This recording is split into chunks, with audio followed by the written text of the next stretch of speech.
Hello, everybody. Dr. Lonnie Stewart here from the Healthcare Education Transformation Podcast. Are you a physical therapy student about to start studying for the National Physical Therapy Examination? Or maybe you're a professor, a program director, or clinical instructor who teaches DPT students preparing for the NPTE? Either way, we would recommend checking out our sponsor, NPTE Final Frontier, and the community they've built around preparing for and succeeding on the NPTE. That exam and the preparation that goes along with it can be long, tedious, difficult, and stress-inducing, but it doesn't have to be. NPTE Final Frontier has the tactics and resources to help address all of the usual barriers. They even have scholarships to help with NPTE study courses, FSBPT registration fees, and even research opportunities. And if that's not enough, they're even donating to the very first annual HET Podcast Scholarship to be awarded at the end of every year. Go to npteff.com for all of the details and use code HET for 10% off all purchases. Links to both the NPTE Final Frontier and their scholarship options are available in the show notes. And now, let's get ready to learn.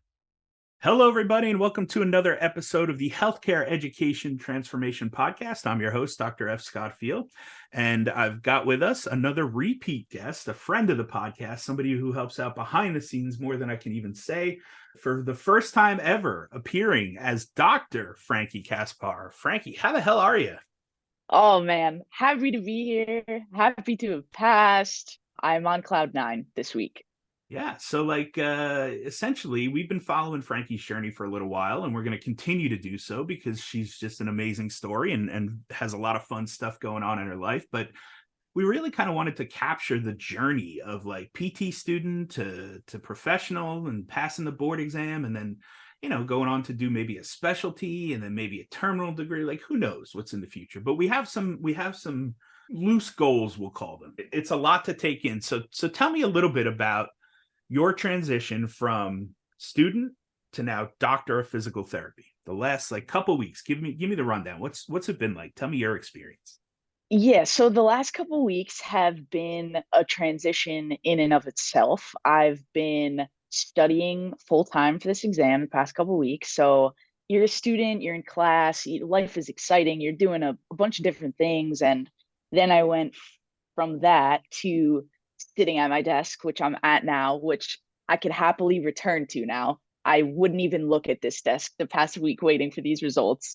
You spend all your time at this desk or wherever you're doing coffee shop with your friends, wherever, just studying content. And it is brutal. It is not, and it's not content that you like. It's content that you need to study to pass the test, unfortunately. So now I start work on Monday. So this transition has been a quick one. No rest for the weary, huh? No, not at all. So about how long did you take to prep and study for this board exam? So I remember being stressed because I graduated August 25th. I was done with clinical August 10th or 11th, took those 2 weeks off, and then went to Italy. After I graduated August 25th, I went to Italy August 26th. And I remember being stressed about the Italy trip because I was going to be gone for 2 weeks. And all of my friends had started studying the Monday after we graduated. So I remember being stressed and I said, it's no big deal. I'm just going to study while I'm in Italy, which is the most naive thing I've ever Yeah. said to myself. Right. I didn't do a lick of studying in Italy, naturally. And then I came back. So I would say I started truthfully studying, like down and dirty studying, the second week of September. So that led me a month and a half, which I was stressed about. I didn't think that was enough time. Yeah. Well, I mean, here's the thing, right? It's different strokes for different folks. Some people need 16 weeks, some people need 12, some people need 4 to 6. You know yourself, what you need and what you don't, how well you prepared throughout the years. And truth be told, Right. your exam scores, your grades, and then the practice exams and the Pete, those all kind of are telltale signs of approximately how you're going to do.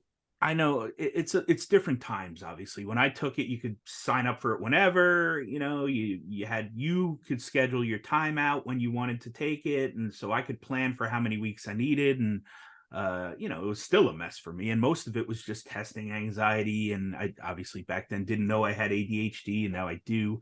So it makes a lot of sense. But like, I made it way worse than it needed to be. And my situation made it way worse. So like, now you have to take it in certain time frames throughout the year. Right. So you're locked in. And it's like, if you don't take it in that time frame, it's a long time to wait for the next one to Oh open up. yeah. Yeah. So that's kind of a pain in the butt. But I mean, truthfully, you've been a very successful student, so I didn't see any reason why you wouldn't be a successful test taker. And I think having that mental break and that clarity, that trip you took, is good for some people. I wish I had done True. something like that. True.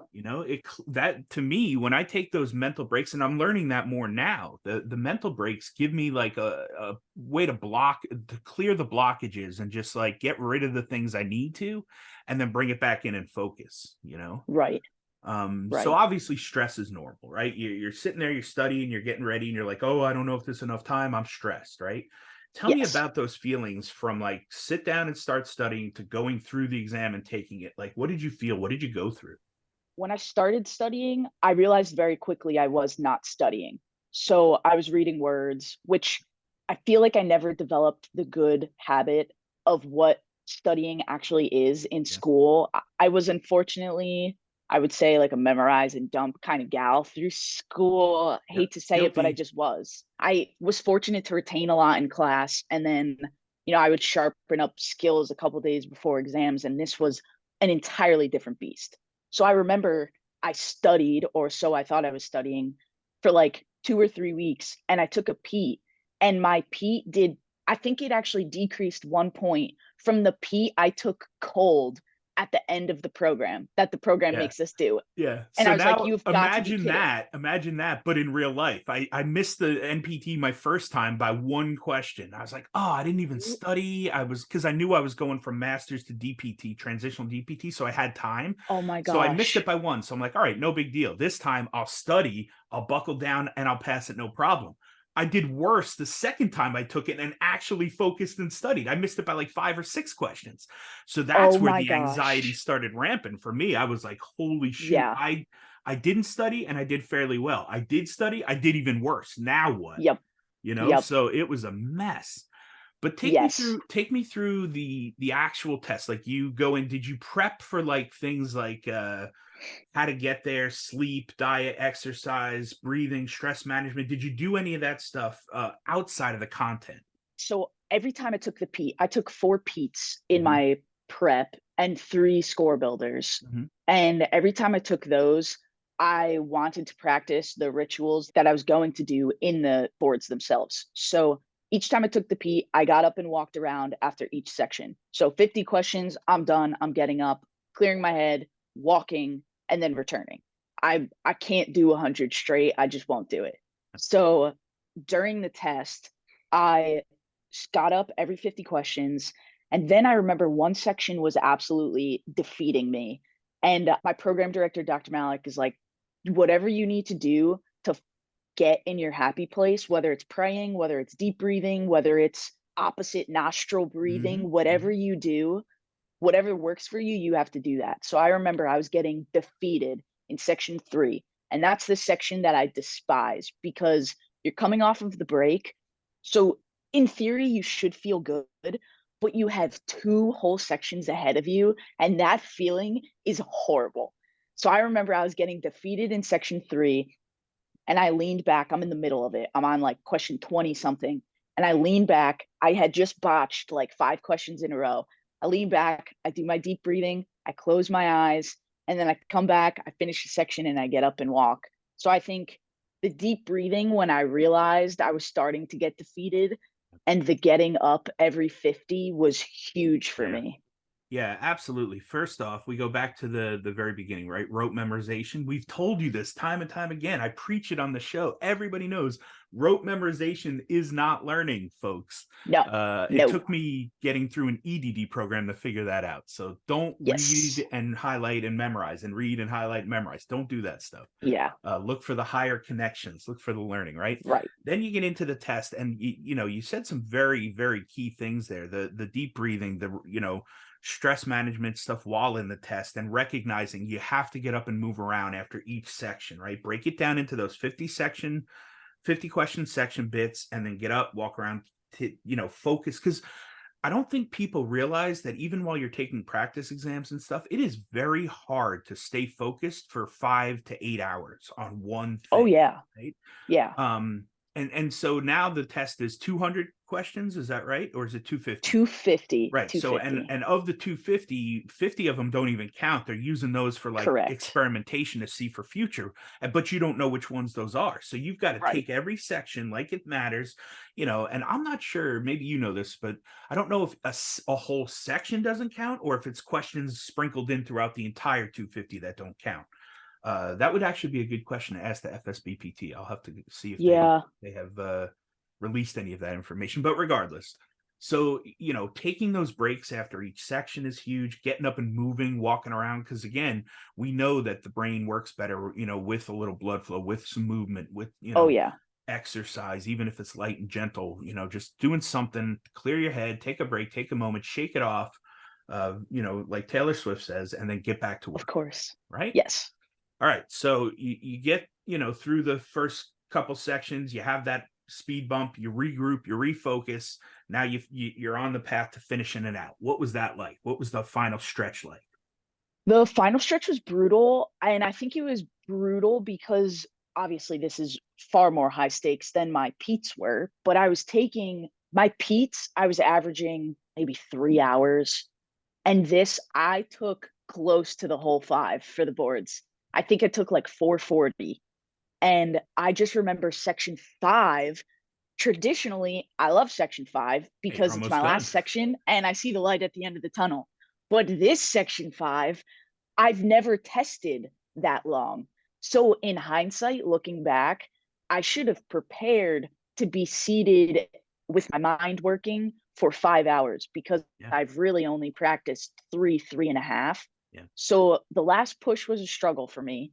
And it was also a struggle because I didn't feel great taking the boards. When I was taking the Pete, I remember seeing questions and I would say, "Oh my gosh, I studied this." And I was very confident on the answers. And at least with the Pete, I would narrow it down to two fairly easily. Yeah. The board, they're just a different beast. They're a different beast. So the final push was difficult. I just remember leaving the testing center and I sat in the parking lot for an hour and a half. And I just sat there. I was just contemplating life. I Yeah. simply just sat and stared.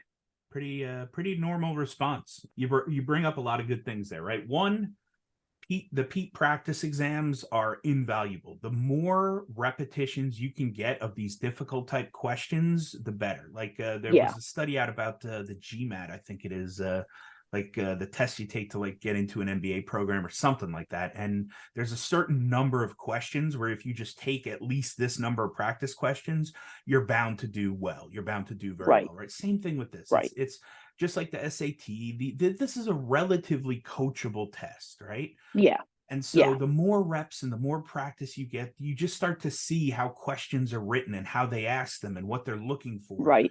and how you can find the right answer. That was a big one for me. Was I would get it down to two and then I would pick what I thought was the right one. Then I'd second guess myself and switch it. And it Yep. wasn't until I'd stopped doing that and just trusted my gut and went with it that I finally passed the exam. Yes. So a lot of times I think just stick with your gut instinct. The first one you pick, I if you get it agree. down to the two, just stick with it because I most of the agree. time I think your gut's going to be right. Yeah. You I know? don't change answers. I learned that quickly. Yeah. And then you also talk a lot about testing endurance, right? That's a big Yes. one. Like Yes. we said, it's hard to focus for 5 to 8 hours, right? Like if you've got accommodations, I think you get time and a half or double time, whatever it may be. So that can be a long time sitting in a room. And like you Right. said, just sitting, staying focused for, hour after hour after hour for 5 hours is tough to do.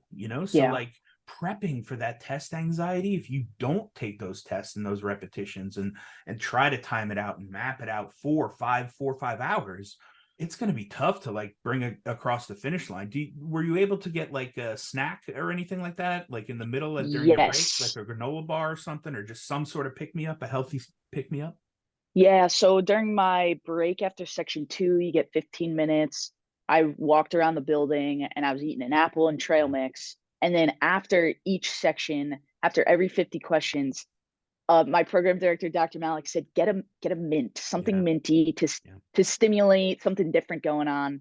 So I would get a lifesaver after every 50 questions. It was Yeah. like my treat for Treat. finishing. Yeah. Yeah, It's like Pavlov's dog, right? We get seriously. conditioned into like every 50 minutes, I get a treat. I got a lifesaver coming up, Yep, something to look yep. forward to.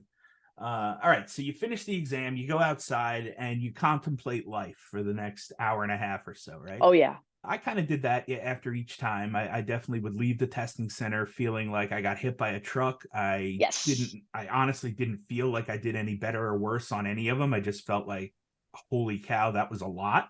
And I felt physically drained because of how emotionally spent I was. I agree. Like it was hard to like get my body to move Yes. because I was flush in the face. My brain was like mush and I just wanted to like lay down on a couch and pass out for a day, just Yeah. like I'll get to it tomorrow. So what kind of thoughts go through your mind when you sit there for an hour and a half and you're like, wow, I just took probably the biggest test of my life to date. What's going on at that point? Yeah. I remember I FaceTimed one of my friends who's done, I tested at 9, she tested at 8. I spoke to a friend and then I'm like, all right, what I can't just sit here all day. So what are we gonna do? I thought about the test for a little bit and you overthink. All these questions start rattling off in your head. Your first instinct is you want to Google all these Yeah. answers. And it's like, wow, don't do that. Do not do that. Avoid that at all costs. So I just remember all of these questions that I was struggling with and that I had marked were just rushing back into my head. So that was brutal. When it finally left, I blasted upbeat music to try to shake the thoughts out of my head. I went and got a huge meal. And after every Pete I was taking through my prep, those were my best runs. I would go on a long run after the Pete. And I had packed a bag of my running stuff in my car, thinking, I'm not sure if I'm going to want to cry, sleep, Yeah. run. I don't know what I'm going to want to do. Running was not happening for me in that moment. I got a huge meal and I hibernated and I slept. Yeah. Yeah. I honestly feel like the brain does so much work in that 5 hours that your body just needs the rest. It needs to recoup, Yes. Yes. And I love how fresh this is, how you're just literally coming off it because again, all those memories and all that you went through is still there in the forefront of your mind a little bit because years from now you'll be able to go back on this and look back on it and just see what it was like and what the experience was like in the memories. Yes. So And I remember I was even doing the numbers at that point because I was running through my head rationally. After I was getting all this emotional thoughts, then I was like, okay, let's think about it rationally. How many did I mark? How many do I need to pass? I'm whipping out my calculator. I'm doing the numbers just as a coping mechanism because I'm like, well, how much of the ones I marked were could have been one of the 50 that are not graded? I was a mess for that evening. And then the subsequent couple days, I bounced back because I was distracted and made a bunch of plans, which was good. like about how long then now is it from when you take the test to when you get the results? It was exactly a week Oh for me. wow. That's I awesome. took Yeah. the test Wednesday and we got the results Wednesday, Yeah, I feel like the it was like following. 4 to 6 weeks for us. It was like, Oh through a gosh. carrier pigeon, they sent the results. It was it was a long time. It was brutal, but yeah, it's a much more smoother, streamlined process now, which is great. So you guys Yes. take the test. A week later, you get the results, and it's hard to do things like calculate that and stuff because I feel like there's a shifting of the numbers each time the test is taken, as far as like what it takes to pass. Right. I feel like there's a little wiggle room there each time the test is run, so it's not exactly a set number every time that you need to pass.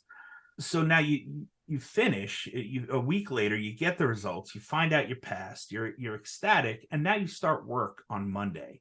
How did that Yeah. all happen? How did that come to be? How did this, like, tell me about the job process and like, finding that job and now getting ready to start and what that feels like. So I did my last clinical at Kessler in West Orange, and I wanted that to be my last clinical because I wanted that to be my first job. Yeah. Is the thought process I had as a student. So I did that last clinical. It was May to August, 12 weeks there. I was on the stroke floor, inpatient rehab. I just fell in love with it. Fell in love with it. And they offered me a job when I was a student finishing up that clinical. So I interviewed when I was still on clinical, got offered the position. I was we spoke about when the boards are, when the license might come if I passed first time. Mm-hmm. So I vowed that I would not work during the studying period because I'm like a side job kind of gal. I've had way too many jobs during school, and I was like, you know what? This is my time. I'm not doing this while I'm All studying. in. So I made that promise to myself, but I'm like, you know what? The second I'm done with this test, I'm starting work because I'm itching now. Yeah. So Monday I start as an aide because New Jersey doesn't do temp license. So I'm starting as an aide Monday. I'm onboarding as a PT, so the second the license comes in, I could start being a PT. Mm-hmm. But what's the yeah, expected time for that license to come in? everybody's telling me different things. I have no idea. I completed everything on my New Jersey checklist. Mm-hmm.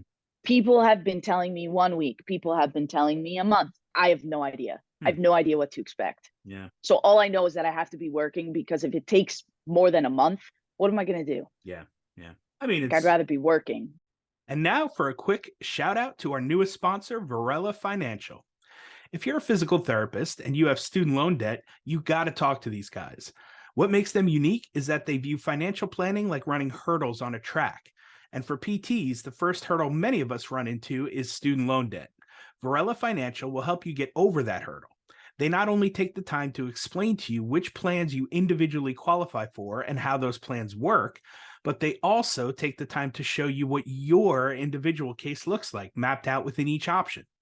So if you're looking for help on your student loan debt or any area of personal finances, we recommend working with them. I use Varela Financial personally, and they were able to help me lower my student loan repayment from about $1,800 a month down to about $135 per month simply by finding the right repayment plan that best fit me, my family, and our life goals. You can check them out at varelafinancial.com. Link is in the show notes if you need it for reference, and tell them the HET podcast crew sent you. And now back to the show. Yeah, it's not going to be bad work. I mean, Absolutely. you're still in the department. You're learning the ins and outs, Right. to learning the EMR and the system Right. and stuff. You're poking And around. meeting everybody, which is the goal as well. Yeah. That's wild though. Like you have the pass, but I get it because once the pass is there and you forward all the information, they now have to take it and process it. So I get, Correct. there being a little bit of turnaround time. Correct. It just I'm feels hoping like, it's not much. It I would was be going to amazing say, if I'm. it feels Yeah, like with technology these days, we should be able to turn this stuff around pretty quickly. I would hope. I hope I'm done onboarding as a PT and then I get the license and I never have to be an aide. I just be a PT. Yeah. Yeah. But I secured that just in case it takes a while. Sure. Awesome. All right. So, and that's not uncommon for students to have their last clinical end up being like a job, like a trial run, like a test run. Absolutely. And Yep. then they interview and they love it and they get the job and they stay. That's very Yeah. common practice. It doesn't have to be, but it definitely can be. Some people hate their last clinical rotation. They're like, thank God I Yes. didn't end up there, Yes. So definitely several different options there. But all right, so you've got this job lined up. You're now a licensed physical therapist, doctor, right? You've got your doctorate. What do you see in your future now? Like, what have you started any sort of goal setting or plan, or Yes. tell us about it? Let's hear how this is going to look. So I know you have a little bit of insight into what I've been thinking. So unsure still about the residency situation.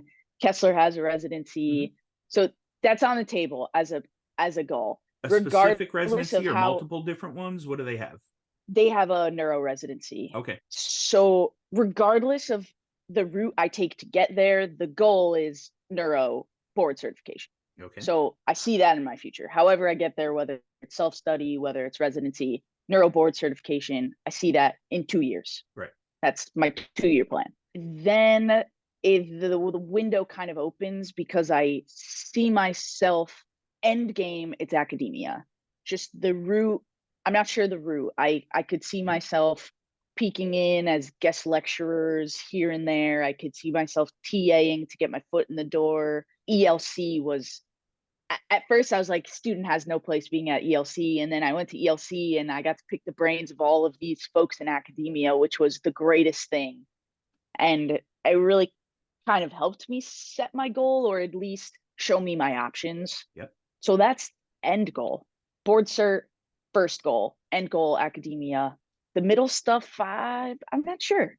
The good news is, for that NCS, the neuro certification, like you need at least a year of treating that population, whether it's Right, residency or self-study to even right, sit for it. So, you'll get some good experience, you'll get your hands wet, and get down and dirty and try stuff, right? Which is great. right.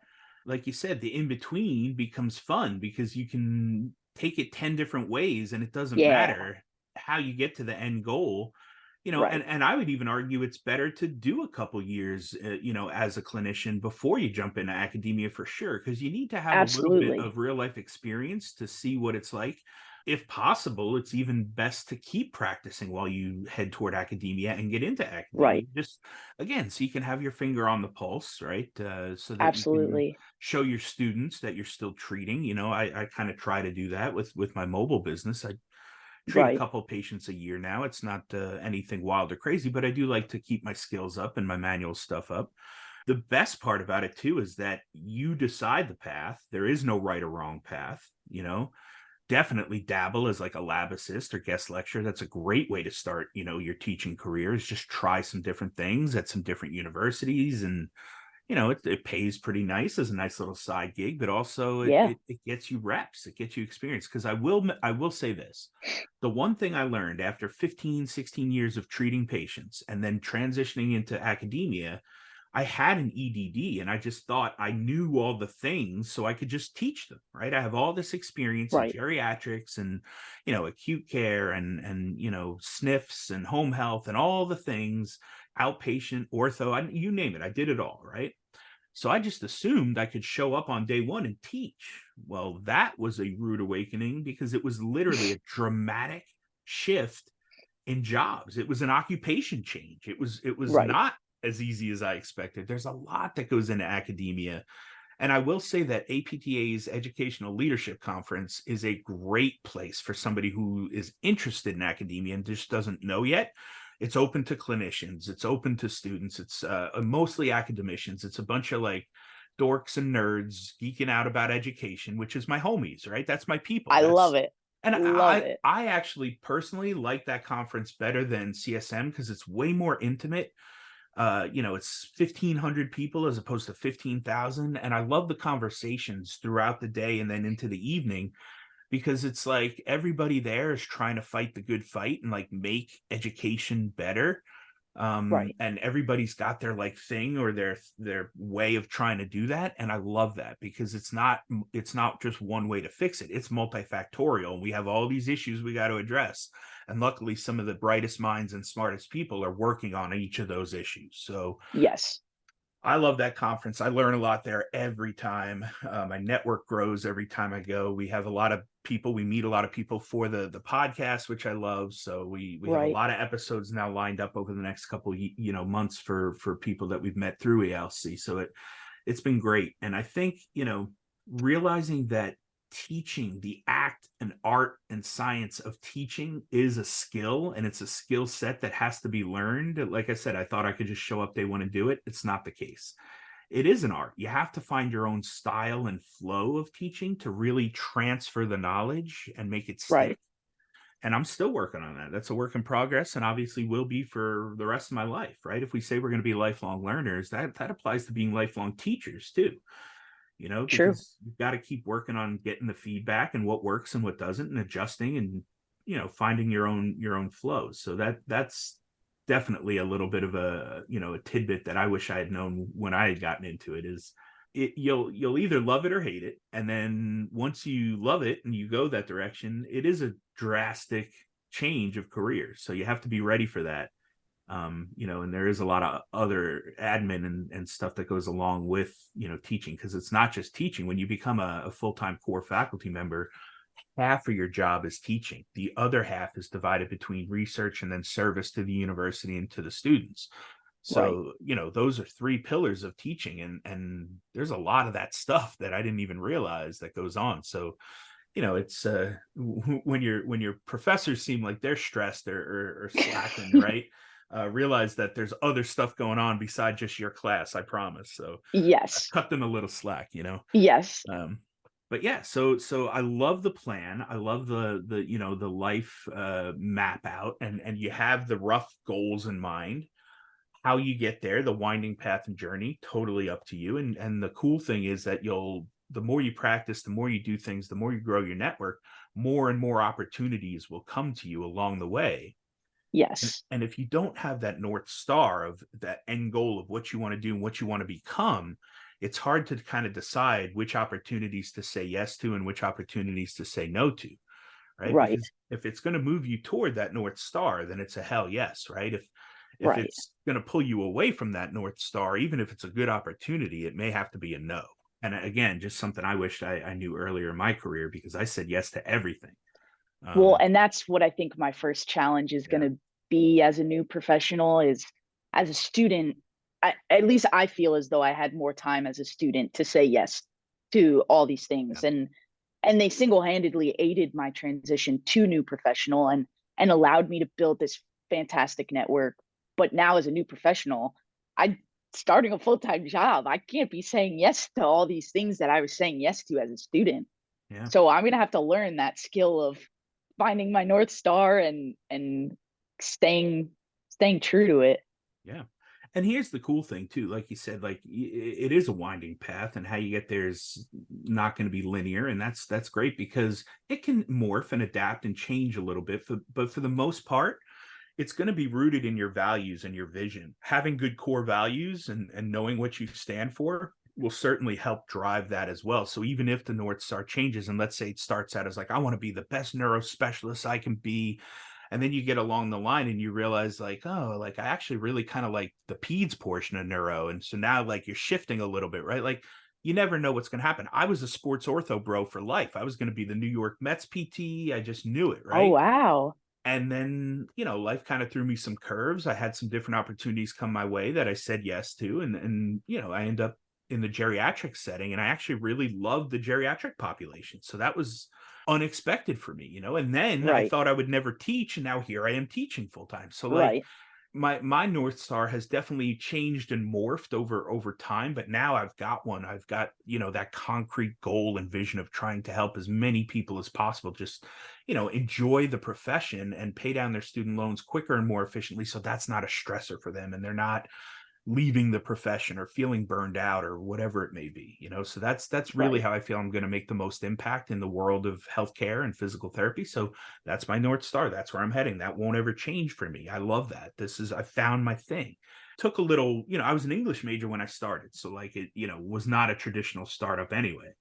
It just kind of morphed over time, and I learned to roll with it. The one thing I will say that I had a mentor tell me: saying yes to everything will get you out of Egypt, but saying no to certain things will get you to the promised land, right? Mm, And so it was an interesting phrase when he said that. I was like, huh, yeah, you're right. Like all the things I said yes to helped me build the skills and stack the skills to right. be where I am now, right? And again, I say this time and time again. I'm not a big believer in luck. I feel like you work very hard to get to a certain point.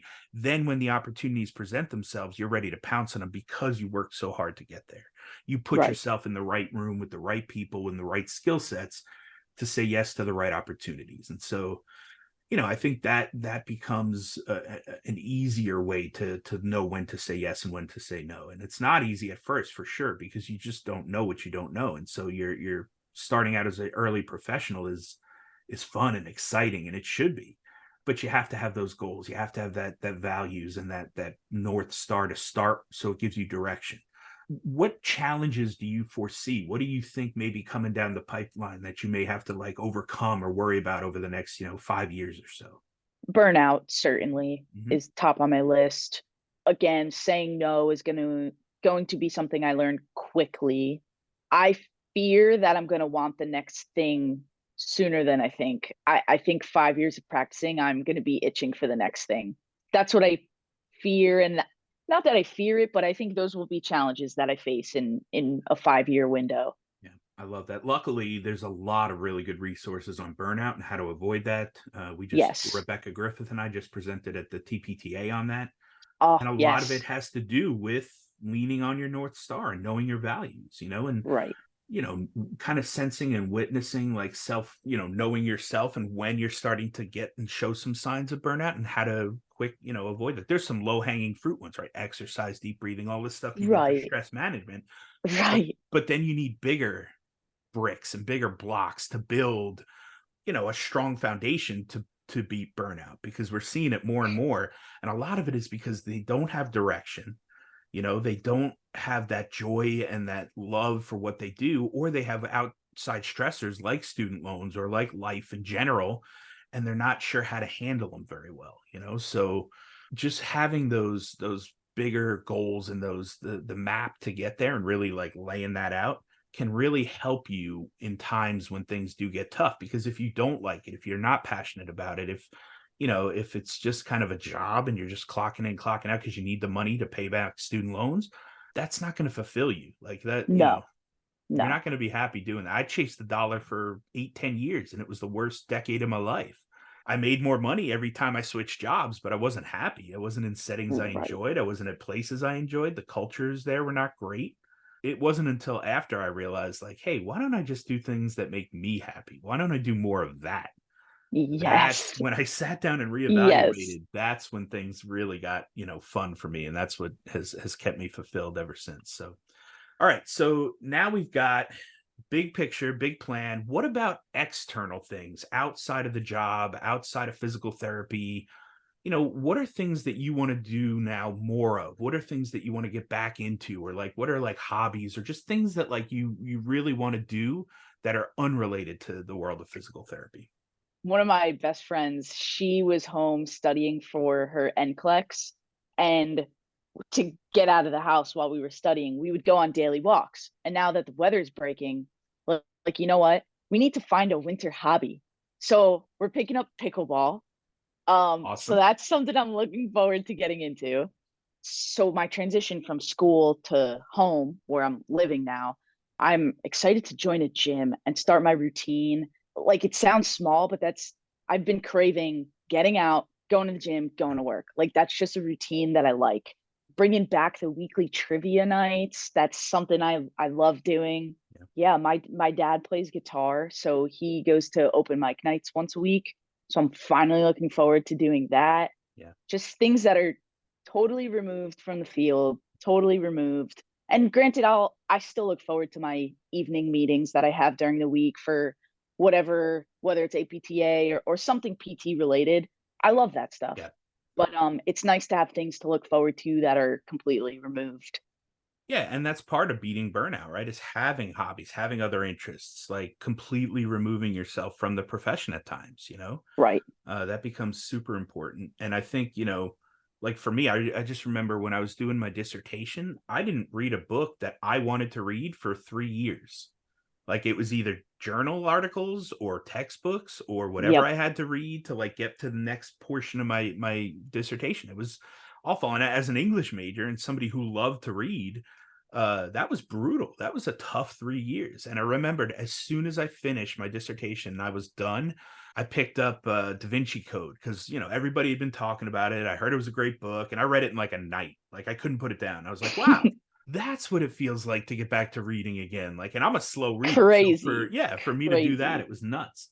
But you need those things, you really do. And I think that you've got a good list already. Pickleball sounds like a ton of fun. I know Dr. Penny Goldberg is super big into pickleball and working with Nice. patients that have injured themselves and how to avoid those injuries in pickleball. So I know that it's a booming sport right now. It's becoming more Oh, and more yes. popular. We like to ask everybody on the show this one final question, and you've heard this before several times, and maybe it'll change over your years, maybe it won't. What is one thing that you would like to change about the field of higher education, whether it be DPT or otherwise, and how would you change it? I remember what I said last time, and it's my visceral answer this time. It is student debt. Yeah. I have no answer to this question of how I would change it. I think it's an impossible problem, and I think people are fighting the good fight and doing what they can. I have no idea what the answer is, Yeah. Well, luckily, I know a couple people, and it is something that's being presented at a lot of the conferences now, right? The which student is loan great. debt crisis, if you will, Yes. and yeah, we know that it's multifactorial. It's not just one Right. thing. Uh, Right. so all that we can do is the things that we can control. And I think, the biggest thing for me, obviously, I've been beating this drum for years, but I think you find a setting and a job that you love and a place that you love working at, and that gives you your base foundational income. And then you supplement whatever you need to like pay down the student loans with a side job or a side gig or a side hustle Yeah. relatively related to your job, or maybe not. Maybe it's completely different, but you have the skills and the knowledge in the background. We might as well just, do more of that and really get good at become an expert and authority in what we love and own our zone of genius. True. Um, True. so I hope more people will start doing that because I think we'll really be able to show the value of physical therapists, not just in one-on-one patient care, but in all the other avenues that we have to help Right. people. So until there's some sort of regulation on like how high cost of education can go, like we need somebody overseeing that because nobody is right now. And it hockey sticked around the mid 80s. It just jumped up and it hasn't gone down since. And I don't think it will Exactly. until it hits a breaking point where people just stop going. And we're starting to see Right. nationally declining admissions numbers and application numbers for even Yeah. undergrad. The debt to income, that's an ugly ratio. Yeah, and it's not everywhere. There's handfuls of professions where it's bad, but PT just happens to be one of them. So, Yes. my hope is we can find some ways to mitigate that and really, make it a little more palatable. My big thing has always been just leverage. It's how you leverage your degree and your skill set. Yeah. If you leverage it appropriately, it's a great profession. If you don't, it's going to be a bumpy ride for you. Well, Frankie, thank you so much for coming on and sharing your story. I'm so excited to call you a peer and somebody who has just freshly joined the profession and is going to do amazing things. And we'll keep following your journey. Like I said, I love to see these next couple of years and what they'll bring. Where can people reach out to you? Where can they find you on social media if they just have follow-up questions or want to follow your journey and see what you're up to these days? Absolutely. First, thank you. And second, LinkedIn and Twitter is where I'm most professionally active. So I think my Twitter is at Franki Kaspar, and my LinkedIn is Francesca Kaspar. That's my full name. Um, yeah, those are where I'm most active professionally. I Awesome. We'll love to put that, connect. we'll put those in the show notes so people can find you easily. Frankie, absolute pleasure. Looking forward to the next several years of your career. Thank you, thank you, thank you. Well, I hope that episode was entertaining as much as it was informational and educational. If you enjoyed this episode or any of our past episodes, we ask you to please subscribe to the podcast and leave us a rating and review.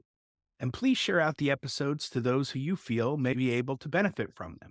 We also urge you to follow us on all social media platforms at HET Podcast and let us know what topics or experts you would like to hear from in future episodes. And just as a reminder, none of the information on today's show should be considered medical advice.